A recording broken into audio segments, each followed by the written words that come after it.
On Saturday the 11th of March 2017, Witton Park in County Durham paid tribute to 4 brothers from the village that fought in the Great War. 2 would win the Victoria Cross, the only brothers in the First World War to do so, and 3 of the 4 would pay the ultimate sacrifice. Collectively, they are known as the Fighting Bradfords. Thomas was the oldest. He was the one that survived, became a Knight of the Kingdom, Sir Thomas ultimately. He survived the war. The next one was George, who went to the Royal Navy and ultimately got his VC at Zeebrugge. And then James, who was probably the most reluctant soldier amongst them. He went to France, became an officer, of course, won his military cross, then died of his wounds. And then we have Roland, who was unique amongst most military people, being the youngest brigadier general in the whole of the British Army in the First World War, which is quite something.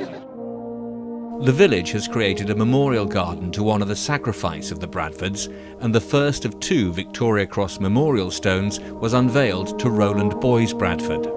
As a commanding officer of a battalion, to have done what he did is so rare, but then to have the whole family behave in the way that they did, it might be something that we're really proud of in County Durham. We might like to say it's typical, but it is exceptional.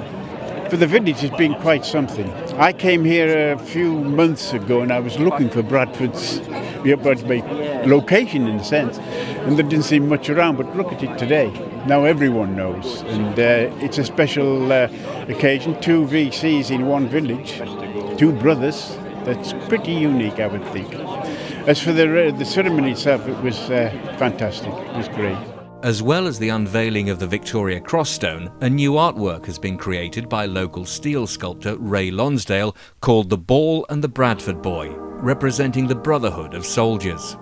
This is a small village, but now a village with an incredibly powerful heart, and here we are with this wonderful new monument. And I think it will help future generations really remember what it's all about. And I think particularly this statue of people, because so often when we look back, we think of a Victoria Cross, for example. It's really a bit of an inanimate object, but it's won by a real person doing something incredibly special and different.